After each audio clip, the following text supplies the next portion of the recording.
Hello students, তোমাদের সবাইকে আমাদের চ্যানেলে ওয়েলকাম জানাই। দেখো, আজকে আমরা তোমাদের ক্লাস 8-এর রায়ো মার্টিন প্রশ্নবিচিত্রা থেকে থার্ড সামেটিভ পরীক্ষার জন্য পরিবেশ ও বিজ্ঞানে যেটা প্রথম সেট দেওয়া হয়েছে 1 নম্বর স্কুল বীরভূম জেলা স্কুল, এই স্কুলের কোশ্চেন পেপারটা আমরা আজকে ক্লাসে সলভ করে নেব। তবে তার আগে যারা এখনও পর্যন্ত আমাদের চ্যানেলটি সাবস্ক্রাইব করনি তারা অবশ্যই সাবস্ক্রাইব করে নিও এবং আমাদের চ্যানেলের প্লেলিস্ট অপশানে গিয়ে তোমরা ক্লাস 8-এর রায় মার্টিনের থার্ড ইউনিট টেস্টের জন্য আলাদা প্লেলিস্ট পেয়ে যাবে। সেই প্লেলিস্টের মধ্যে দেখবে অলরেডি আমরা ক্লাস 8-এর তোমাদের প্রশ্নবিচিত্রা থেকে বাংলা, ইংরেজি, ইতিহাস, ভূগোলের সলিউশন শুরু করে দিয়েছি। যে ক্লাসগুলো হয়ে গেছে তোমরা সেই প্লেলিস্টের মধ্যে পেয়ে যাবে, সেখান থেকে অবশ্যই পুরনো ক্লাসগুলি দেখে নিও। দেখো, আমাদের এই বীরভূম জেলা স্কুল থেকে আমাদের 1 নম্বর স্কুল থেকে যেগুলো এমসিকিউ দেওয়া হয়েছে গ্রুপ এ, সেগুলো আমরা প্রথমে সলভ করে নেব এবং প্রত্যেকটা প্রশ্নের আনসার আমরা খুব সহজভাবে বুঝে নেব। প্রথম প্রশ্ন দেখো, বল যদি এফ হয়, এফ মানে হচ্ছে ফোর্স, ভর হচ্ছে মাস, ত্বরণ হচ্ছে এ মানে অ্যাক্সেলারেশন, তাহলে নিউটনের দ্বিতীয় গতিসূত্র অনুযায়ী এদের মধ্যে সম্পর্ক হলো। সম্পর্ক হচ্ছে, দেখো আমরা জানি যে বল মানে এফ সমান হচ্ছে ভর ইন্টু ত্বরণ, তাহলে সি যে সম্পর্কটা দেওয়া হয়েছে সেটা হচ্ছে সঠিক সম্পর্ক। প্রত্যেকটা আনসার কিন্তু তোমরা বুঝে নেবে, তার কারণ হচ্ছে অনেকে যেটা করে শুধুমাত্র আনসারগুলো হয়তো টিক করে নাও এবং সেক্ষেত্রে যেটা অসুবিধা হয় সেগুলো শুধুমাত্র টিক করাই থাকে, বোঝা কিন্তু হয় না, বা শুধুমাত্র অনেকে পেজ নাম্বারের জন্যই হয়তো ক্লাসগুলো অ্যাটেন্ড করে। কিন্তু যদি ক্লাসগুলো শুধুমাত্র পেজ নাম্বার অ্যাটেন্ড না করে যদি একটু ভালো মতোভাবে মনোযোগ সহকারে দেখে নাও, দেখবে অনেকগুলো কনসেপ্ট তোমাদের জানা থাকবে, অনেকগুলো বিষয় খুব সহজ হয়ে যাবে। ক্লাস চলাকালীন বেশ কিছু কনসেপ্ট, বেশ কিছু পোর্শন আছে, কোশ্চেন আনসার আছে যেগুলো আমরা সহজভাবে ডিসকাস করি, সেগুলো যদি তোমরা শুনে নাও তাহলে তোমাদের অনেকটা প্রিপারেশন ভালো মতোভাবে এগিয়ে যায়, তাই না? তাহলে অবশ্যই তোমরা ক্লাসগুলো মনোযোগ সহকারে দেখবে। দেখো 2 নম্বর প্রশ্ন, এসআইতে চাপের একক। চাপের এসআই একক হচ্ছে, দেখো চাপ মানে হচ্ছে বল বাই ক্ষেত্রফল, তাহলে বলের এসআই একক নিউটন আর ক্ষেত্রফলের এসআই একক হচ্ছে মিটার স্কোয়ার, তাহলে নিউটন পার মিটার স্কোয়ার এটা হবে রাইট আনসার। এছাড়া নিউটন পার মিটার স্কোয়ারকে পিএ পাস্কাল মানে এরকমভাবেও কিন্তু প্রকাশ করতে পারি। 3 নম্বর প্রশ্ন, যদি বায়ুতে কোনো বস্তুর ওজন W1 এবং তরলে নিমজ্জিত অবস্থায় ওর ওপরে যেটা উপরের দিকে যেটা ক্রিয়াশীল প্লবতা বল সেটা যদি W2 হয়, তাহলে ভাসনের শর্ত কোনটা? নিচের দিকে যেটা কাজ করছে, ধরো কোনো একটা বস্তু নিচের দিকে যে বলটা কাজ করছে মানে তার ওজনটা কাজ করছে সেটা হচ্ছে W1, এবং তার উপরে ঊর্ধ্বমুখী একটা বল কাজ করছে যেটা কিনা হচ্ছে W2। তাহলে ভাসনের শর্ত কোনটা? ভাসনের শর্ত হচ্ছে যে আমার যেটা ঊর্ধ্বমুখী প্লবতা বল সেটা যদি W1 এর থেকে বেশি হয়, ভালো মতোভাবে মনে রাখবে, প্লবতা বল যদি বস্তুর ওজনের থেকে বেশি হয় তাহলে সেটা উপরের তরলের উপরের দিকে ভাসমান অবস্থায় থাকবে। এবং আরও একটা কন্ডিশন হচ্ছে যে W1 এবং W2 যদি দুটোই সমান হয় তখন সেই বস্তুটাকে তরলের মধ্যে নিমজ্জিত অবস্থায় কোনো জায়গায় যদি ছেড়ে দেওয়া হয় তাহলে সেক্ষেত্রে সেই জায়গাতে ডুবে সে ভাসবে, মানে ওই জায়গাতে ডুবে বস্তুটা ভাসবে। তাহলে দুটোই ভাসনের শর্ত হতে পারে। আমরা এখানে কোশ্চেনটা ভেবে নেব যে হয়তো তরলের ওপরে কিছুটা নিমজ্জিত অবস্থায় ভাসার কথা বলা হচ্ছে, তাহলে সেক্ষেত্রে তোমাদের আনসার যেটা হবে সেটা হচ্ছে W1 এর থেকে W2 বেশি। দেখো W2 বেশি W1 এর থেকে, সেটা ঘুরিয়ে দেওয়া হয়েছে W1 লেস দ্যান W2, তাহলে এটা হবে আনসার। এরপরে দুটি সমতল দর্পণের মধ্যবর্তী কোণ যদি 60 ডিগ্রি হয় তাহলে তাদের মধ্যে বা তাদের মাঝে অবস্থিত একটি বস্তুর প্রতিবিম্ব গঠিত হবে কতগুলো? সূত্রটা মনে রাখবে, 360 ডিগ্রি সবসময় বসাতে হবে, তাকে ভাগ করতে হবে থিটা, মানে দুটো দর্পণকে যে কোণে রাখা হয়েছে মাঝে যে কোণ অ্যাঙ্গেল সেটা হচ্ছে থিটা কোণ, তাহলে সেটা -1। এবার খেয়াল করো, এখানে 360 তো আমরা বসাবো সব সময়, নিচে কত ডিগ্রি কোণে এই দুটো দর্পণকে রাখা হয়েছে? 60 ডিগ্রি কোণে, তাহলে নিচে 60 দিয়ে ভাগ করব, বিয়োগ চিহ্ন দিয়ে 1। 360কে 60 দিয়ে ভাগ করলে 6 হয়, তাই না? 6 6 36, তাহলে 6 বিয়োগ 1 অর্থাৎ 5টি এখানে প্রতিবিম্ব গঠিত হবে, অপশান এ। এরপরে আয়নার থেকে বস্তুর দূরত্ব বাড়ালে বা কমালে বস্তু ও প্রতিবিম্বের দূরত্ব কত গুণ বাড়বে বা কমবে? এখানে আমরা যদি ধরো কোনো একটা বস্তু ধরো এখানে একটা কোনো বস্তু আছে, সেই বস্তু ধরো এই আয়না থেকে আমার দূরত্ব ছিল 5 সেন্টিমিটার, যদি সেটাকে আমি দূরত্ব বাড়াই, ধরো আর 5 সেন্টিমিটার আমি বাড়িয়ে দিই, এই জায়গায় যদি আনি তাহলে এখানে 5 5 10 সেন্টিমিটার হয়ে যাবে। আর আগে প্রতিবিম্ব 5 সেন্টিমিটার দূরে এখানে প্রতিবিম্বটা গঠিত হচ্ছিল, এখন আরও 5 সেন্টিমিটার দূরে চলে যাবে। প্রথমে বস্তু এবং প্রতিবিম্বের মাঝের দূরত্ব 5 সেমি 5 সেমি 10 সেমি ছিল। যখন 5 সেন্টিমিটার দূর ছিল, 5 সেন্টিমিটার দূরত্বে যখন বস্তুটা ছিল তখন তার প্রতিবিম্ব ছিল 5 সেন্টিমিটার দূরে এবং বস্তু থেকে প্রতিবিম্বের দূরত্ব ছিল 10 সেন্টিমিটার। টোটাল ডিস্টেন্সটা ছিল 10 সেন্টিমিটার। এবার 5-এর দ্বিগুণ করলাম, নিয়ে 10 করলাম, তখন দেখো বস্তু থেকে প্রতিবিম্বের দূরত্ব হয়ে যাচ্ছে 20 সেন্টিমিটার। তাহলে দ্বিগুণ করলে প্রতিবিম্ব মানে বস্তু থেকে প্রতিবিম্বের দূরত্বটাও কিন্তু দ্বিগুণ হয়ে যাবে, অর্থাৎ এক্ষেত্রে অপশান ডি যেটা সেটা হবে রাইট আনসার। এখানে কিন্তু আনসার কোনোভাবে 4 গুণ করবে না, তার কারণ আমার 5 সেন্টিমিটার দূরে ছিল তখন বস্তু এবং প্রতিবিম্বের মাঝের দূরত্ব কত ছিল? 10 সেন্টিমিটার ছিল। তাহলে যখন 5 সেন্টিমিটার বস্তুটা দূরে ছিল তখন প্রতিবিম্ব এবং বস্তুর মাঝের দূরত্ব ছিল 10 সেন্টিমিটার। যখন এটাকে দ্বিগুণ করলাম তখন আমার হয়ে যাচ্ছে 20 সেন্টিমিটার। তাহলে এটাকে দ্বিগুণ মানে এটাকে বাড়ালে এটা কি হচ্ছে? দ্বিগুণভাবে বাড়ছে বা কমছে। তাহলে এক্ষেত্রে তার জন্যই আনসারটা আমরা অপশান ডি করব। এরপরে আইসোবারদের ক্ষেত্রে ভিন্ন মৌলের পরমাণুগুলোর কি হয়? এক্ষেত্রে ভিন্ন মৌলের পরমাণুগুলির ভর সংখ্যা সমান হয়। আইসোবার মানে তাদের পারমাণবিক সংখ্যা আলাদা হবে, যেমন আর্গন এর পারমাণবিক সংখ্যা 18, পটাশিয়ামের 19, ক্যালসিয়ামের হচ্ছে 20। তাহলে প্রত্যেকটা পারমাণবিক সংখ্যা আলাদা কিন্তু ভর সংখ্যা প্রত্যেকটারই হচ্ছে 40। তাহলে যাদের বিভিন্ন মৌলের পরমাণু যাদের পারমাণবিক সংখ্যা আলাদা কিন্তু ভর সংখ্যা একই তাদের বলা হয় আইসোবার। তাহলে এখানে ভর সংখ্যাটা সমান হচ্ছে। এরপরে মার্কিউরাস ক্লোরাইডের যেটা সংকেত সেটা হবে Hg2Cl2। প্রদত্ত কোনটির উৎপাদন অক্সিজেনের বৃহৎ শিল্প ব্যবহার? এটা হচ্ছে ইস্পাত শিল্পে। ইনফ্রারেড বা অবলোহিত রশ্মিকে শোষণ করে নেয়, আনসার হবে কার্বন ডাইঅক্সাইড। এরপর দেখো 10 নম্বর প্রশ্ন, ভাইরাস পর্যবেক্ষণ করার জন্য প্রয়োজনীয় যন্ত্র হলো। ভাইরাসকে শুধুমাত্র ইলেকট্রন অনুবীক্ষণ যন্ত্রে দেখতে পাওয়া যায়, সাধারণ বা যৌগিক অনুবীক্ষণ যন্ত্রে দেখতে পাওয়া যায় না। নেক্সট কোশ্চেন, শৈবালের উদাহরণ হলো, শৈবালের উদাহরণ তোমরা লিখবে স্পাইরোগাইরা। মুন ফেস হওয়ার মূল কারণ হচ্ছে কর্টিসল হরমোনের অধিক্ষরণ। নেক্সট, দংশক কোষ দেখা যায় সাগর কুসুমে, কোন বক্তব্যটি সঠিক? প্রথমে যেটা বক্তব্য দেওয়া হচ্ছে সেটা কিন্তু সঠিক নয়, তার কারণ হচ্ছে দারুচিনি গাছের কাণ্ডের ছালের ভেতরের স্তর শুকিয়ে দারুচিনি তৈরি হয়, বাইরের স্তর নয়। আর 2 নম্বর যেটা দেওয়া হচ্ছে বক্তব্য সেটা সঠিক। তাহলে এখানে আনসার যেটা হবে সেটা হচ্ছে যে অপশান বি, বক্তব্য একটা মিথ্যা কিন্তু বক্তব্য 2 হচ্ছে সত্য। শেষ এমসিকিউ, মানসিক চাপ ও উদ্বেগ কমাতে ব্যবহৃত হয় ঘৃতকুমারী মানে অ্যালোভেরা পাতার নির্যাস। এরপরে গ্রুপ বি আমরা সলভ করব। প্রথম প্রশ্ন বলছে 2 বর্গমিটার অঞ্চল জুড়ে 14 নিউটন বল কাজ করছে, এক্ষেত্রে চাপের মান কত? আমি এখানে আনসারটা করে দিচ্ছি, তোমরা লিখবে যে নির্ণেয় চাপের মান বা নির্ণেয় চাপ। তার আগে ডেটাগুলো লিখে নেবে যে ক্ষেত্রফল সমান 2 বর্গমিটার, প্রযুক্ত বল সমান হচ্ছে 14 নিউটন, নিয়ে লিখবে যে অতএব নির্ণেয় চাপ মানে হচ্ছে বল বাই ক্ষেত্রফল। তোমরা চাইলে একবার সূত্রটা লিখতে পারো, বল বাই ক্ষেত্রফল।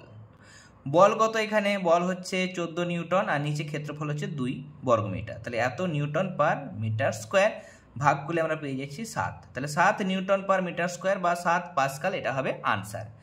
এরপর বলেছে তুমি একটি আয়না থেকে 50 সেমি দূরে দাঁড়িয়ে আছো, তোমার থেকে তোমার প্রতিবিম্ব কত দূরে গঠিত হবে? তুমি দাঁড়িয়ে আছো ধরো এরকম একটা আয়না, এই আয়না থেকে তুমি 50 সেন্টিমিটার দূরে ধরো এরকম জায়গাতে তুমি দাঁড়িয়ে আছো, তাহলে তোমার প্রতিবিম্ব কত দূরে গঠিত হবে? তোমার প্রতিবিম্ব নিশ্চয়ই 50 সেন্টিমিটার দূরে এখানে গঠিত হবে, এখানে তোমার প্রতিবিম্বটা গঠিত হবে। এবার প্রশ্ন আসছে যে তোমার থেকে তোমার প্রতিবিম্ব, তাহলে এদিকেও 50 সেন্টিমিটার এদিকেও 50 সেন্টিমিটার, তাহলে টোটাল দূরত্ব কত? 50 যোগ 50 হয়ে যাচ্ছে 100 সেন্টিমিটার। তাহলে এটা হবে আনসার। এরপরে আমরা দেখো পরের পাতায় চলে যাব। এখানে প্রশ্ন বলছে যে কোনো পরমাণু থেকে একটি ইলেকট্রন বেরিয়ে গেলে তা কিসে পরিণত হয়? ধনাত্মক আয়নে পরিণত হয়, বা আমরা লিখবো যে ক্যাটায়নে। ধনাত্মক আয়ন মানে আমরা জানি ক্যাটায়ন, তাহলে ক্যাটায়নে পরিণত হয়। সত্য না মিথ্যা লেখো। ক্যালসিয়াম হাইড্রাইডকে হাইড্রোলিথ বলে, এটা তো সত্য।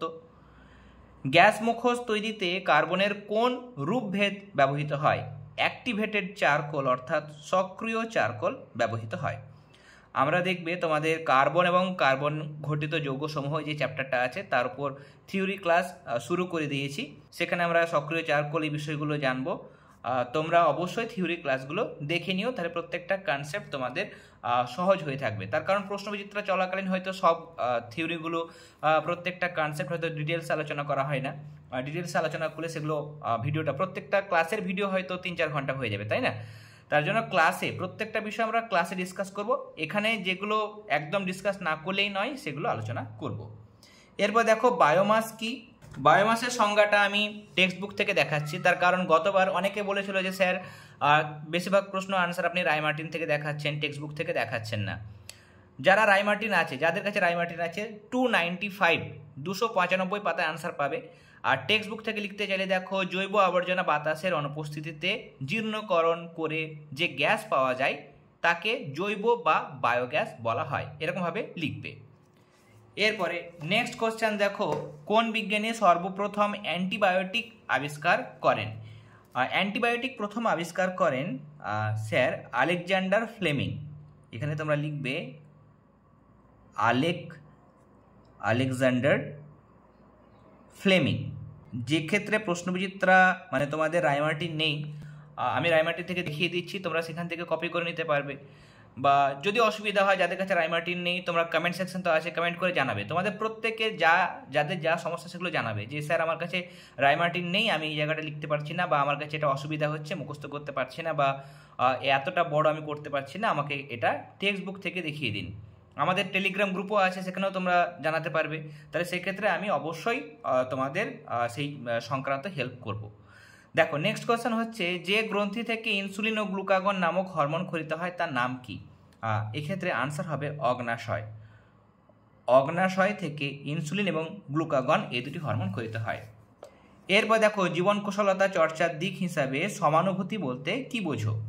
টেক্সট বুকে 242 পাতায় দেওয়া হয়েছে, লিখবে যে অন্যের সমস্যার সঙ্গে নিজেকে সামিল করে তার অনুভূতিগুলিকে বোঝা ও প্রকাশ করাকে সমানুভূতি বলে। পরের প্রশ্ন, ফাইটোপ্ল্যাঙ্কটন ও জুপ্ল্যাঙ্কটনের মধ্যে প্রধান পার্থক্য কি? লিখবে যে ফাইটোপ্ল্যাঙ্কটন হলো আণুবীক্ষণিক উদ্ভিদ এবং জুপ্ল্যাঙ্কটন বা অপরপক্ষে জুপ্ল্যাঙ্কটন হলো আণুবীক্ষণিক বা দৃশ্যমান প্রাণী। নেক্সট হচ্ছে দেখো লুসিফেরিন এবং লুসিফারেজ কি? ভীষণ ইম্পর্টেন্ট কোশ্চেন, এটা অবশ্যই তোমরা স্টার দিয়ে রাখবে। লিখবে দেখো যে বায়োলুমিনেসেন্ট জীবদের দেহে এক ধরনের প্রোটিনের সঙ্গে যুক্ত রঞ্জক পদার্থ, মানে এক ধরনের রং জাতীয় পদার্থ থাকে, যার নাম হলো লুসিফেরিন। আর থাকে এক ধরনের উৎসেচক যার নাম হলো লুসিফারেজ। Page number 254। নেক্সট, জায়ফল মশলাটি উদ্ভিদের কোন অংশ থেকে পাওয়া? জায়ফল এটা হচ্ছে অন্তর্বীজ। অন্তর্বীজ। দৌড়ানোর সময় প্রয়োজনীয় বেশি শক্তির যোগান দেয় কোন হরমোন? আনসার হবে অ্যাড্রিনালিন। এটা তোমাদের টেক্সট বুকে দেখবে দেওয়া হয়েছে, কেমন লাইনটা উল্লেখ করাই আছে। এরপরে কোন মিথজীবী ব্যাকটেরিয়া নাইট্রোজেন স্থিতিকরণে সক্ষম? সিম্বিগোত্রী উদ্ভিদের মূলে এক ধরনের মানে মূলের অর্বুদে এক ধরনের মিথজীবী ব্যাকটেরিয়া থাকে, তার নাম হচ্ছে রাইজোবিয়াম। এর নাম হচ্ছে রাইজোবিয়াম, যা কি করতে পারে বাতাসের এখানে হবে না, রাইজোবিয়াম যা বাতাসের মুক্ত নাইট্রোজেনকে আবদ্ধ করতে পারে, মাটিতে যৌগ হিসাবে আবদ্ধ করতে পারে। কিসের মাধ্যমে পিতামাতা থেকে তাদের সন্তানদের মধ্যে বংশগত বৈশিষ্ট্য বাহিত হয়? জিনের মাধ্যমে। তাহলে তোমরা এখানে লিখবে জিন। নেক্সট আমরা কোশ্চেনগুলোতে চলে যাব। গ্রুপ সি, বিভাগ হচ্ছে সি। প্রথম প্রশ্ন দেখো 3-এর এ, ঘর্ষণ বলের মান স্পর্শতলের ক্ষেত্রফলের উপর নির্ভর করে না, পরীক্ষার সাহায্যে প্রমাণ করো। রায়মার্টিনের পেজ নাম্বার 14-এ একটা পরীক্ষা দেওয়া হয়েছে, খুব সহজ পরীক্ষা, তোমরা নিজেরাই পারবে। তবু আমি বলে দিচ্ছি একবার। দেখো এখানে কি করা হয়েছে, একটা কাঠের ব্লক, এটা কাঠের ব্লক নেওয়া হয়েছে, একটা স্প্রিং তোলা যন্ত্র নেওয়া হয়েছে, এটা তোমরা একটা দেখতে পাচ্ছ কাঠের টেবিল, আর এখানে একটা কি নেওয়া হয়েছে, আংটা বা হুক নেওয়া হয়েছে। পরীক্ষা কিভাবে করতে হবে? ব্লকটিকে টেবিলের উপর ওর প্রস্থ ও উচ্চতা দিয়ে আবদ্ধ তল অর্থাৎ সর্বনিম্ন ক্ষেত্রফল সম্পন্ন পৃষ্ঠের ওপর রেখে, এই যে প্রথম যে চিত্র, স্প্রিং তোলার এক প্রান্ত উলম্ব তলের সঙ্গে আংটার মাধ্যমে যুক্ত করে অন্য প্রান্তে আঙুলের সাহায্যে টেনে বল প্রয়োগ করে বস্তুটিকে গতিশীল করার চেষ্টা করা হলো, মানে অন্যদিকে টেনে মানে এটাকে গতিশীল করার চেষ্টা করা হচ্ছে ব্লকটাকে। ব্লকটিকে এরপর ওর সর্বোচ্চ ক্ষেত্রফল বিশিষ্ট তল অর্থাৎ এরকমভাবে ফেলে দিচ্ছে। কেমন, এখানে ক্ষেত্রফল কম, ক্ষেত্রফল মানে এরকম রাখা হয়েছিল, সর্বনিম্ন ক্ষেত্রফল যেটা সেটা সেভাবে রেখেছিল। এবার কি করছে, অন্যভাবে রাখছে, মানে যেটার ক্ষেত্রফল বেশি, যেভাবে রাখলে ক্ষেত্রফলটা বেশি হবে, অর্থাৎ দৈর্ঘ্য প্রস্থ দিয়ে আবদ্ধ তলের ওপর রেখে একইভাবে স্প্রিং তোলা যন্ত্রের সাহায্যে এবার বল প্রয়োগ করে টানা হলো। পর্যবেক্ষণ দেখা যাচ্ছে যে উভয় ক্ষেত্রে বস্তুটি গতিশীল হওয়ার মুহূর্তে স্প্রিং তোলার সূচক একই পাঠ দেখাচ্ছে।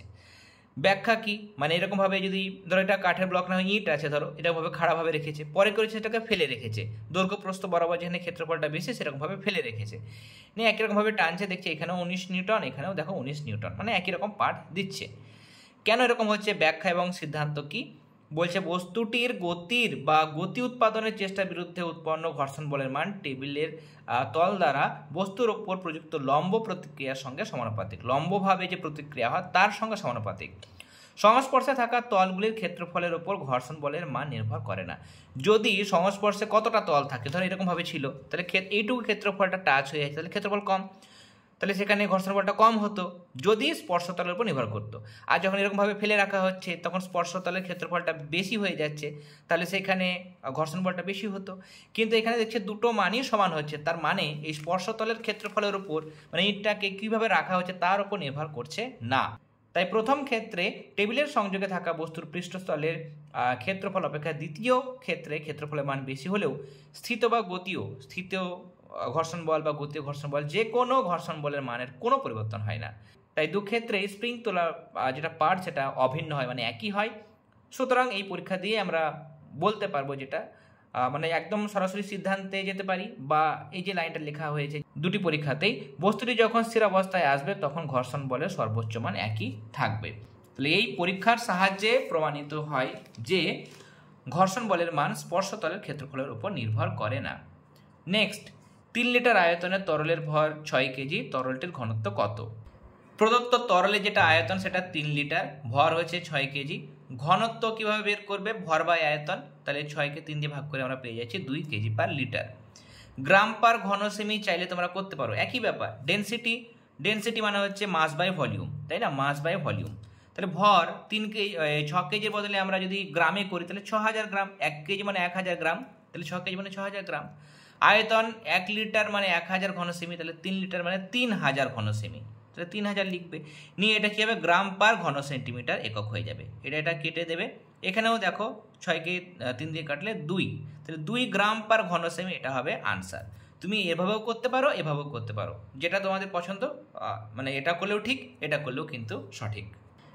2-এর প্রথম প্রশ্ন, কচু পাতার উপরে থাকা জলের ফোঁটা চকচক করে কেন? চিত্র সহযোগে ব্যাখ্যা করো। দেখো, কচু পাতার মধ্যে জলের তল চকচক করে, তার কারণ হচ্ছে কচু পাতায় অসংখ্য সূক্ষ্ম সূক্ষ্ম রোম থাকে। এর উপর জল ফেললে জল এবং কচু পাতার মধ্যে একটা বায়ুস্তর আটকে যায়। আলোকরশ্মি যখন ঘনতর মাধ্যম মানে ঘনতর জল মাধ্যমের মধ্য দিয়ে গিয়ে লঘুতর বায়ু মাধ্যমে প্রবেশ করে, তখন দুই মাধ্যমের বিভেদ তলে সংকট কোণের থেকে বেশি কোণে বা বড় কোণে আপতিত হয়।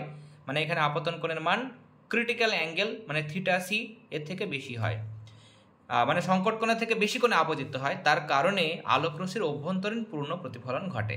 বিভেদ তল এক্ষেত্রে প্রতিফলকের কাজ করে, তাই জলবিন্দুগুলির ঔজ্জ্বল্য বাড়ে এবং সেগুলি মুক্তোর মতো চকচকে দেখায়। নেক্সট কোশ্চেন বলছে, সংকট কোণের সচিত্র সংজ্ঞা দাও। সংকট কোণের সংজ্ঞায় দেখো, প্রথমে এই চিত্রটা তোমরা দেবে এবং লিখবে যে নিচের দিকের মাধ্যমটা, এটা দেখো বিভেদ তল, এক্স ওয়াইটা হচ্ছে বিভেদ তল বা এক্স ও ওয়াই এটা বিভেদ তল। নিচের দিকে ঘন মাধ্যম, উপর দিকে লঘু মাধ্যম। ঘন মাধ্যম থেকে লঘু মাধ্যমে প্রতিসরণের ক্ষেত্রে দুই মাধ্যমের বিভেদ তলে আপতিত রশ্মির আপতন কোণের যে মানের জন্য, মানে যে আপতন কোণে, মানে যত ডিগ্রি আপতন কোণে আপতিত হলে সেক্ষেত্রে প্রতিসরণ কোণ 90 ডিগ্রি হয়। প্রতিসরণ কোণ 90 ডিগ্রি মানে দেখো, অবিলম্বর সঙ্গে প্রতিসরিত রশ্মির যে মাঝের কোণ সেটা প্রতিসরণ কোণ, সেটা 90 ডিগ্রি হয়। অর্থাৎ এই যে প্রতিসরিত রশ্মি দেখো, সেটা একদম দুই মাধ্যমে বিভেদ তল বরাবর ঘেঁষে বের হয়। আপতন কোণের সেই বিশেষ মানকেই বলা হয় মাধ্যমদ্বয়ের সংকট কোণ। মানে আপতন কোণ মানে যত ডিগ্রি আপতন কোণ হলে, ধরো এর থেকে যখন কম হচ্ছিল বা বেশি হচ্ছিল তখন এরকমভাবে যাচ্ছিল, এদিকে যাচ্ছিল। এবার যে মানে যে যত ডিগ্রি কোণে আপতিত হলে প্রতিসরিত রশ্মিটা এরকমভাবে দুই মাধ্যমের বিভেদ তল বরাবর যাবে, সেই আপতন কোণটাকে তখন আমরা বলবো কি, সংকট কোণ। এখানে চিত্রে পি ও রশ্মি দুই মাধ্যমে বিভেদ তলে আই সংকট কোণে আপতিত হওয়ায় এক্স ও ওয়াই তলে ও কিউ রশ্মি প্রতিষ্ঠিত হয়, ও কিউ রশ্মি প্রতিষ্ঠিত হয়। তাহলে এখান থেকে শুরু করে এতটা পর্যন্ত তোমরা লিখবে। চিত্র দিতে বলেছে, অবশ্যই চিত্র দেবে, পেজ নাম্বার 112। অথবা দিয়ে প্রশ্ন দেখো, আলোকরশ্মির লম্ব আপতনের ক্ষেত্রে আপতন কোণ ও প্রতিফলন কোণের মান কত? এখানে লম্ব আপতন, তার মানে আপতন কোণের মান হচ্ছে 0 ডিগ্রি এবং প্রতিফলন কোণের মান হচ্ছে 0 ডিগ্রি। রশ্মিচিত্রের সাহায্যে মরুভূমিতে সৃষ্ট মরীচিকার ব্যাখ্যা দাও। মরীচিকা হলো এক ধরনের দৃষ্টিভ্রম। এটি আলোর অভ্যন্তরীণ পূর্ণ প্রতিফলনের প্রাকৃতিক উদাহরণ। ভূপৃষ্ঠের উপরের বায়ুতে আলোর অভ্যন্তরীণ পূর্ণ প্রতিফলনের ফলে মরুভূমিতে মরীচিকা সৃষ্টি হয়। মরুভূমিতে দিনের বেলায় সূর্যের তাপে বালি উত্তপ্ত হয় এবং সেই সঙ্গে ভূসংলগ্ন বায়ুস্তর উত্তপ্ত হয়ে পড়ে, ফলে ওই বায়ুস্তরের আয়তন বেড়ে যায় এবং ঘনত্ব কমে যায়। ভূমি থেকে যত উপরে ওঠা যায় বায়ুর উষ্ণতা তত কমতে থাকে, তত বায়ুর ঘনত্ব কি হয়? বাড়তে থাকে। বাতাস যদি গরম হয় তাহলে সেক্ষেত্রে ঘনত্ব কমবে, আর বাতাস যদি ঠান্ডা হয়, বাতাসের উষ্ণতা যদি কমে তাহলে সেক্ষেত্রে বায়ুর ঘনত্ব বাড়বে। এই জিনিসটা মনে রাখবে। এরপরে দেখো, এখানে রশ্মি চিত্র বলেছে, তার জন্য এখানে চিত্রটাও তোমরা অঙ্কন করে দেখাবে। কেমন? এখন মরুভূমিতে কোনো গাছের পি বিন্দু থেকে আলোক রশ্মি, দেখো এই গাছের কোনো পি বিন্দু, এখান থেকে আলোক রশ্মি তির্যকভাবে, মানে এরকমভাবে আড়াআড়িভাবে এসে ওপর থেকে নিচের দিকে আসতে থাকলে রশ্মিটি ক্রমশ ঘনতর মাধ্যম থেকে লঘুতর মাধ্যমে প্রতিষ্ঠিত হয়। কেন লঘু থেকে ঘন? তার কারণ উপরের দিকে বাতাসটা ঠান্ডা, তাহলে এটা হচ্ছে ঘন মাধ্যম। নিচের দিকে মানে বালি যে জায়গাটা, এই জায়গাটার বাতাস যেটা আছে সেটা বেশি গরম বাতাস, মানে এখানকার বাতাসের ঘনত্বটা কম। এই কারণে প্রতিষ্ঠিত রশ্মিটি ক্রমশ অবিলম্ব থেকে দূরে সরে যায়, ফলে রশ্মিটি যত নিচের দিকে যায় প্রতিটি স্তরে আপতন কোণ এর মান বাড়তে থাকে। অবশেষে রশ্মিটি এমন এক স্তরে এসে পড়ে যখন ওই রশ্মিটির আপতন কোণ স্তর দুটি সংকট কোণের চেয়ে বড় হয়ে যায়। আর যখনই সংকট কোণের থেকে বেশি হয়ে যাবে তখন কি হবে? অভ্যন্তরীণ পূর্ণ প্রতিফলন ঘটবে। ফলে কি হবে? রশ্মিটি, মানে প্রতিফলিত রশ্মিটি নিচের দিকে না নেমে উপরের দিকে এবার উঠতে থাকবে। এবার রশ্মিটি লঘুতর মাধ্যম থেকে ঘনতর মাধ্যমে প্রবেশ করে, ফলে প্রতিষ্ঠিত রশ্মিটি আবার দেখো অবিলম্ব দিকে সরে যায়। আবার উল্টো ঘটনা। এবার অবশেষে রশ্মিটি যখন পথিকের চোখে পৌঁছায় তখন চোখ রশ্মির ওই বাঁকা পথ অনুসরণ করতে পারে না, ফলে পথিকের মনে হয় যে পি ড্যাশ যে রশ্মিটা, দেখো এই যে পি ড্যাশ রশ্মি, এই পি ড্যাশ বিন্দু থেকে আসে তাই মনে করে। অ্যাকচুয়ালি বস্তুটা আছে এইখানে, কিন্তু পথিক মনে করে যে এবার এইখানে আছে, উল্টো হয়ে যায়, উল্টো জায়গায় এসে দেখতে পায়। তাহলে পি ড্যাশ হলো পি এর অসৎ প্রতিবিম্ব। এভাবে পথিক গাছটির একটি উল্টো প্রতিবিম্ব দেখতে পায়। আবার পথিক গাছটিকে সরাসরিও দেখতে পায়, তাই তার মনে হয় ওই স্থানে কোনো জলাশয়ের জলে যেন গাছটির প্রতিবিম্ব তৈরি হয়েছে। তাহলে এরকমভাবে মরুভূমিতে কি হয়? মরীচিকার সৃষ্টি হয়। এরপর দেখো 3-এর এ, কোন বিজ্ঞানী সর্বপ্রথম অণুর ধারণা দেন? প্রথম অণুর ধারণা দেন লিখবে অ্যামেদিও, কিন্তু তোমাদের টেক্সট বুকে অ্যামেদিও করেছে বানানটা, আমি টেক্সট বুক হিসেবেই লিখলাম অ্যাভোগাড্রো। আইসোটোপের সংজ্ঞা দাও। আমি টেক্সট বুক থেকেই তোমাদের আইসোটোপের সংজ্ঞাটা দেখাবো। দেখো টেক্সট বুকের মধ্যে পেজ নাম্বার 81 লিখবে যে যেসব পরমাণুর প্রোটন সংখ্যা সমান কিন্তু নিউট্রন সংখ্যা ভিন্ন বা আলাদা তাদের পরস্পরের আইসোটোপ বলে। যেমন হাইড্রোজেনের 3টে আইসোটোপ, 3টেরই পারমাণবিক সংখ্যা 1, ভর সংখ্যা আলাদা আলাদা। এটা ভর সংখ্যা 1, এটা 2, এটা 3। তাহলে এটা হচ্ছে প্রোটিয়াম, এটা ডয়টোরিয়াম, এটা ট্রিশিয়াম বা ট্রিটিয়াম। তাহলে একটা তোমরা এক্সাম্পল দেবে, মানে হাইড্রোজেনের যদি দাও তাহলে 3টেই দিতে হবে। কেমন? এমন না যে একটা উদাহরণ দিলে। হাইড্রোজেনের 3টি আইসোটোপ হলো যথাক্রমে এরকমভাবে এটা, এটা এবং এটা তোমরা দেবে। নেক্সট সংকেত লেখো। ফেরিক ক্লোরাইড এর সংকেত হচ্ছে, ফেরিক ক্লোরাইডের সংকেত হচ্ছে FeCl3। ক্যালসিয়াম ফসফেটের সংকেত যেটা, সেটা হচ্ছে Ca3PO4 ভোল্টওয়াইজ। সংকেত লেখা নিয়ে যদি কোনো অসুবিধা হয় বুঝতে, তাহলে সেক্ষেত্রে অবশ্যই জানাবে। আমি এখন নয়, কিন্তু পরবর্তী দিনে, আগামী দিনে নিশ্চয়ই সংকেত সংক্রান্ত যাদের অসুবিধা আছে, সংকেত কীভাবে লিখতে হয় তা সম্পর্কে একটা সরল ক্লাস প্রোভাইড করব। এরপর দেখো উভধর্মী অক্সাইড কাকে বলে? আর রাসায়নিক বিক্রিয়া সহযোগে দেখাও যে Al2O3 মানে অ্যালুমিনিয়াম অক্সাইড একটি উভধর্মী অক্সাইড। উভধর্মী অক্সাইডের সংজ্ঞাটা তোমরা এরকমভাবে লিখবে যে যেসব অক্সাইড অ্যাসিড ও ক্ষার উভয় ধরনের যৌগের সঙ্গে বিক্রিয়ায় অংশগ্রহণ করে তাদের বলে উভধর্মী অক্সাইড। অ্যালুমিনিয়াম অক্সাইডকে উভধর্মী অক্সাইড বলা হয় তার কারণ অ্যাসিড এবং ক্ষার উভয়ের সঙ্গে বিক্রিয়ায় লবণ ও জল উৎপন্ন করে। যেমন অ্যালুমিনিয়াম অক্সাইড নিয়ে এই বিক্রিয়াটা দেবে, অ্যালুমিনিয়াম অক্সাইড HCl মানে হাইড্রোক্লোরিক অ্যাসিড, অ্যাসিডের সঙ্গে বিক্রিয়ায় অ্যালুমিনিয়াম ক্লোরাইড এবং জল উৎপন্ন করছে। এটা একটা লবণ, এটা জল। একই রকমভাবে অ্যালুমিনিয়াম অক্সাইড যেমন অ্যাসিডের সঙ্গে বিক্রিয়া করলো, ক্ষারের সঙ্গে মানে সোডিয়াম হাইড্রোক্সাইডের সঙ্গে বিক্রিয়া করে সোডিয়াম অ্যালুমিনেট এবং জল উৎপন্ন করে। নিয়ে লিখবে যে অর্থাৎ অ্যালুমিনিয়াম অক্সাইড ব্র্যাকেটে Al2O3, অ্যাসিড ব্র্যাকেটে HCl ও ক্ষার ব্র্যাকেটে NOH উভয়ের সঙ্গে বিক্রিয়ায় লবণ ও জল উৎপন্ন করে, তাই অ্যালুমিনিয়াম অক্সাইডকে উভধর্মী অক্সাইড বলা হয়। নেক্সট, অন্তর্ধৃতি কি? কতগুলি বিশেষ ধাতু, বিশেষ করে palladium, platinum, iron, cobalt, nickel, এরা কি করে সাধারণ উষ্ণতায় বা রুম টেম্পারেচারে বাতাসের মধ্যে থাকা হাইড্রোজেন গ্যাসকে তাদের যে সারফেস, যে এরিয়া, পৃষ্ঠতলে ধরে রাখতে পারে। এই যে ঘটনা মানে একে বলা হয় অধিশোষণ। আর উত্তপ্ত করলে আবার যে হাইড্রোজেনগুলো ওই ধাতু পৃষ্ঠে অধিশোষিত হয়েছিল সেগুলো আবার বেরিয়ে আসে। যাই হোক, এই ঘটনাকে বলা হয় অন্তর্ধৃতি, এটা তোমরা মনে রাখবে।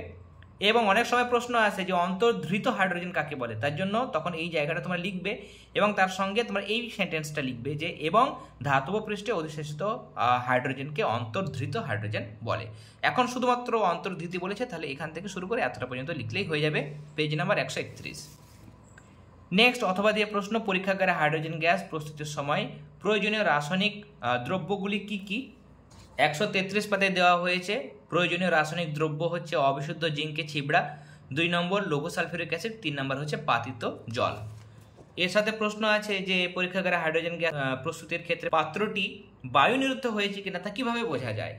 বায়ু নিরুদ্ধ হয়েছে কিনা তা জানার জন্য প্রথমে তো কি করতে হবে, এখানে এই যে দীর্ঘনল যে ফানেল আছে সেই দীর্ঘনল ফানেলের মধ্য দিয়ে জল ঢালতে হবে।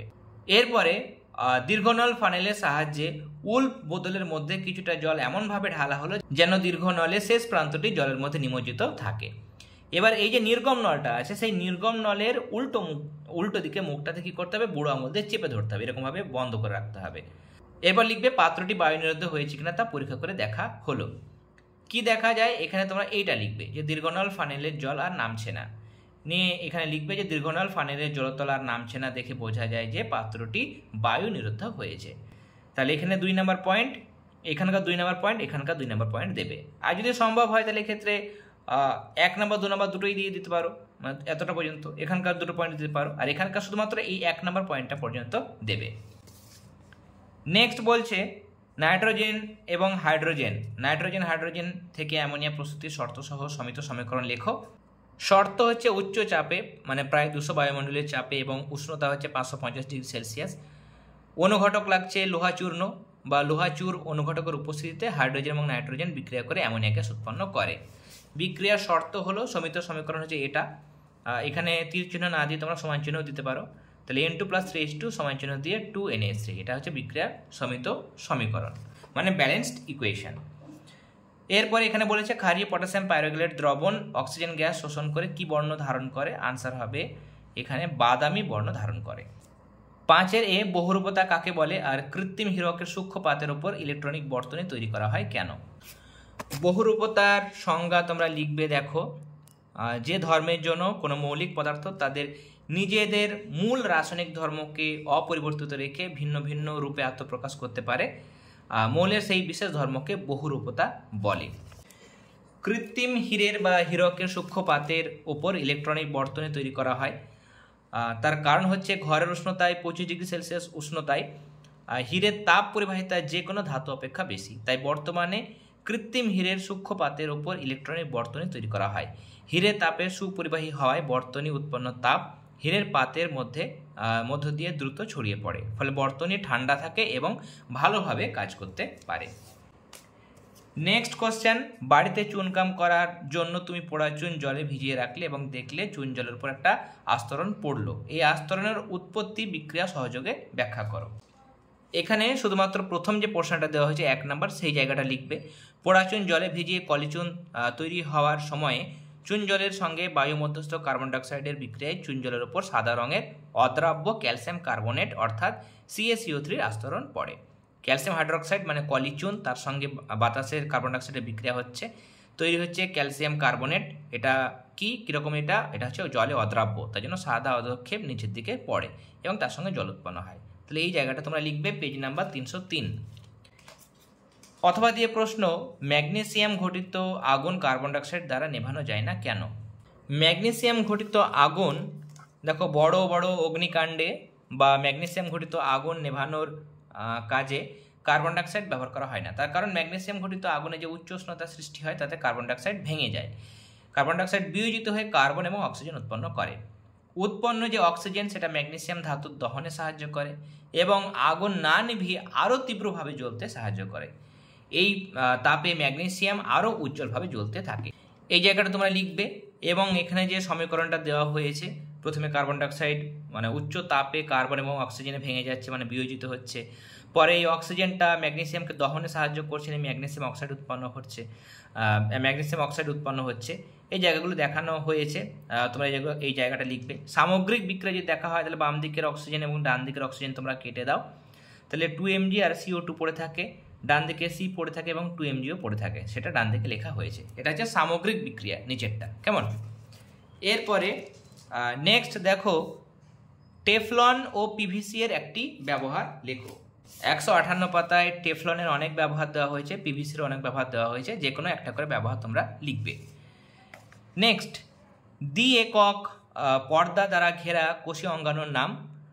এটার আনসার আমি এখানে লিখছি, নিউক্লিয়াস। এটা দ্বি একক পর্দা আবৃত। এর সাথে প্রশ্ন আছে, লাইসোজোমকে আত্মঘাতী থলি সুইসাইডাল ব্যাগ বলা হয় কেন?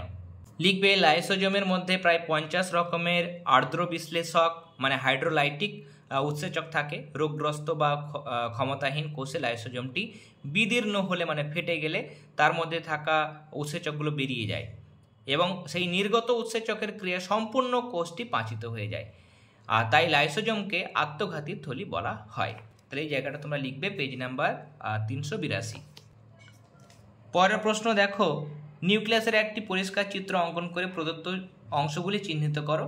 তোমরা ওপেন করো 182, এই ছবিটা তোমরা অঙ্কন করে দেখাবে এবং লেবেলিংটা করবে, যে যে অঙ্গাণুগুলোকে মানে যে অংশগুলোকে চিহ্নিত করতে বলেছে সেগুলো তোমরা চিহ্নিত করবে। অথবা দিয়ে প্রশ্ন, উদ্ভিদ কোষে চিত্র অঙ্কন করতে হবে এবং এই যে অংশগুলো আছে সেগুলো মানে অংশগুলোকে চিহ্নিত করতে হবে। উদ্ভিদ কোষের ছবি তোমরা এটা অঙ্কন করবে, খুব সহজভাবে ছবিটা দেওয়া হয়েছে 412 পাতায়। এরপরে ক্রোমোপ্লাস্টিড কি? রায়মার্টিন থেকেও লিখতে পারো বা টেক্সট বুক থেকে তোমরা লিখতে পারবে যে প্লাস্টিডে কমলা, লাল, হলুদ ও অন্যান্য বর্ণের ব্র্যাকেটে সবুজ ব্যতীত, মানে সবুজ ছাড়া, সবুজ হয়ে যাচ্ছে ক্লোরোপ্লাস্টিড। তাহলে সবুজ ছাড়া প্লাস্টিডে যদি কমলা, লাল, হলুদ ও অন্যান্য বর্ণের রঞ্জক পদার্থ বর্তমান থাকে তাহলে সেই প্লাস্টিডকে বলা হয় ক্রোমোপ্লাস্টিড। নিয়ে লিখে দেবে যে এরা ফুল ও ফলের বর্ণ নিয়ন্ত্রণ করে।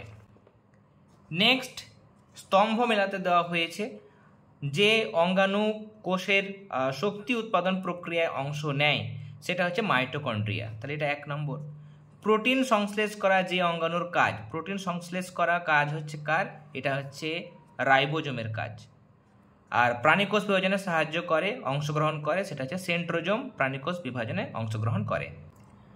প্রাইমোর্ডিয়াল ইউট্রিকল কি? এটা টেক্সট বুক থেকে লিখবো, তার কারণ দেখতেই পাচ্ছ 1 নম্বর দিয়েছে। লিখবে যে উদ্ভিদ কোষে গহ্বরের বাইরে কোনো পর্দা থাকে না। গহ্বরের আকার ক্রমশ যখন বাড়তে থাকে তখন নিউক্লিয়াস সহ সাইটোপ্লাজম কোষ প্রাচীরের ভিতরের দিকে কোষের পরিধির দিকে সরে যায়। দেখো এখানে পুরো একদম কোষ প্রাচীরের ধারে লেগে গেছে এগুলো, তাই না? এটা হচ্ছে কোষ প্রাচীর সাদাটা, আর ধারে এগুলো সাইটোপ্লাজমগুলো লেগে গেছে। গহ্বরকে বেষ্টন করে সাইটোপ্লাজমের এরকম যে বিন্যাস সেটাকেই বলা হয় প্রাইমোর্ডিয়াল ইউট্রিকল। নেক্সট, 8 এ অ্যামিবার গমনাঙ্গের নাম কি? তোমরা লিখবে ক্ষণপদ। ক্ষণপদ বা এটাকে ইংরেজিতে বলা হয় সিউডোপোডিয়া। একটি আদ্য প্রাণী ঘটিত রোগের নাম কালা জ্বর লিখছি আমি, কালা জ্বর। এছাড়া ম্যালেরিয়া এটাও লিখতে পারবে, কেমন? কালা জ্বর, ম্যালেরিয়া এগুলো লেখা যায়। টিকাকরণ কি?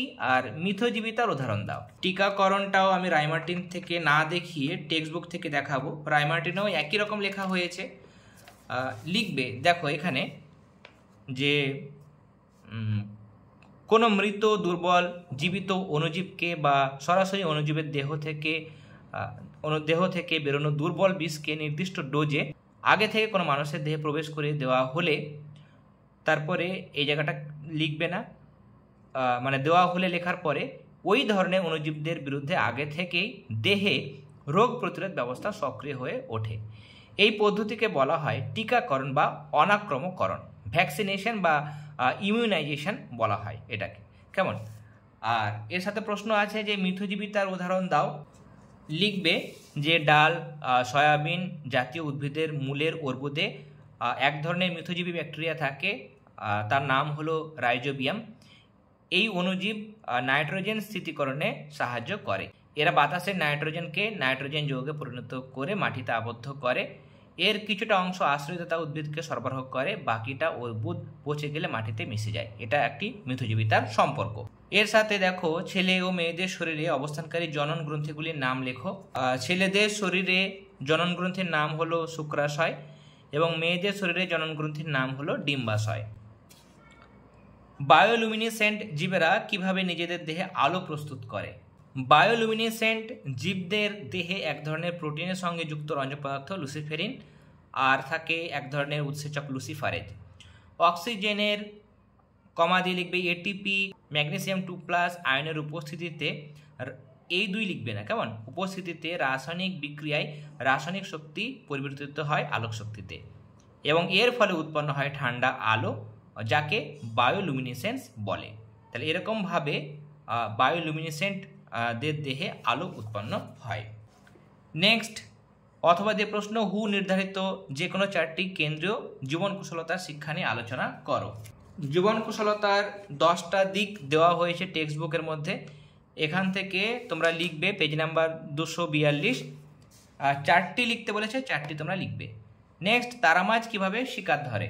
লিখবে তারা মাছের বাহুর ভিতরের দিকে নরম আঙুলের মতো উপাঙ্গ থাকে যার নাম টিউফিড বা নালীপথ। এই নালীপথগুলো ফাঁকা আর এদের শেষ প্রান্তে চোষক বা সাকার থাকে। নালীপথগুলির সাহায্যে জল টেনে নিয়ে আর বের করে দিয়ে তারা মাছ শিকার ধরে। জল টানায় সাময়িক শূন্যতা তৈরি হয়, ফলে শিকার নালীপথে আটকে যায়। Page number 257। এরপরে দেখো পরের পাতায় চলে যাব। একটা সেট বুঝতে পারছো অনেকটা দীর্ঘ ক্লাস হয়ে যাচ্ছে। এখানে বলা হচ্ছে যে কচুরিপানার 2টি ব্যবহার উল্লেখ করো। এখানে অনেকগুলো ব্যবহার দেওয়া হয়েছে, যে কোনো 2টি ব্যবহার লিখবে। Page number 282। নেক্সট, বাঁশ গাছের ফুল এলে বিভিন্ন রোগের প্রাদুর্ভাব ঘটে, যুক্তি দিয়ে ব্যাখ্যা করো। পরিবেশগত প্রভাবে বাঁশ গাছে যখন বিপদ ঘণ্টা বাজতে থাকে তখন বাঁশ গাছ তার অঙ্গজ বৃদ্ধি বন্ধ করে জননগত বৃদ্ধি ঘটায়। অঙ্গজ বৃদ্ধিটাকে বন্ধ করে দেয় এবং জননগত বৃদ্ধি ঘটে। তার ফলে কি হয়? তখন তার দেহের সমস্ত শক্তিকে কাজে লাগিয়ে ফুল ফোটানোর চেষ্টা তারা করে। ফুল ফোটার পর বাঁশ গাছের মৃত্যু হয়। বাঁশ গাছে যখন মাস ফ্লাওয়ারিং ও ফল হওয়ার ঘটনা ঘটে তখন সেই অঞ্চলে ইঁদুর জাতীয় প্রাণীদের অত্যধিক হারে সংখ্যা বৃদ্ধি ঘটতে থাকে। তারা তখন শস্য ক্ষেত্রের ও গুদামের শস্য খেয়ে ও শস্যহানি ঘটিয়ে দুর্ভিক্ষের সম্ভাবনা সৃষ্টি করে, আর টাইফাস, প্লেগ ও অন্যান্য ইঁদুরবাহিত রোগের সম্ভাবনা বেড়ে যায়। এর থেকে মহামারী পর্যন্ত হতে পারে। অন্যদিকে প্রচুর সংখ্যক বাসের একসঙ্গে মৃত্যু ঘটার ফলে নতুন বাস তৈরি না হওয়া পর্যন্ত স্থানীয় মানুষ আর এক সমস্যার মুখোমুখি হয়। ঘরবাড়ি তৈরির উপকরণ না পেয়ে বহু মানুষ গৃহহীন হয়ে পড়ে। তাহলে এখান থেকে শুরু করে এতটা পর্যন্ত লিখবে। এতটা পর্যন্ত লেখা যায়, কেমন? এখান থেকে শুরু করে এতটা পর্যন্ত লেখা যায়, কিন্তু তোমরা পুরোটাই লিখে দেবে। আর দেখো 2টো লাইন দেওয়া হয়েছে, এই 2টো লাইনও তোমরা অ্যাড করে দেবে। নেক্সট দেখো, সুন্দরী গাছের শ্বাসমূল ও ঠেসমূল কি? প্রথমে আসবো শ্বাসমূল। সুন্দরী গাছের কিছু শাখামূল অভিকর্ষের বিপরীত দিকে মানে উপরের দিকে উঠে আসে। মূল সাধারণত মাটির নিচে থাকে, কিন্তু এদের মূল মাটি থেকে উপরের দিকে উঠে আসে অভিকর্ষের বিপরীতে। সরু মূলগুলির শীর্ষাংশে মানে একদম মাথার দিকে সূক্ষ্ম সূক্ষ্ম ছিদ্র থাকে, যার মাধ্যমে উদ্ভিদ বাতাস থেকে অক্সিজেন শোষণ করে। এদের বলা হয় শ্বাসমূল। আর ঠেসমূল কি? ঠেসমূলের ক্ষেত্রে তোমরা লিখবে যে নরম কর্দমাক্ত মাটিতে সুন্দরী গাছকে দৃঢ়ভাবে আটকে রাখার জন্য কাণ্ডের গোড়া থেকে ধনুক আকৃতির কিছু মূল নির্গত হয়, যাদের ঠেসমূল বলে। এটার পেজ নাম্বার 580। আর শেষ প্রশ্ন, কি কারণে হলুদ জীবাণুনাশক হিসাবে ব্যবহৃত হয়?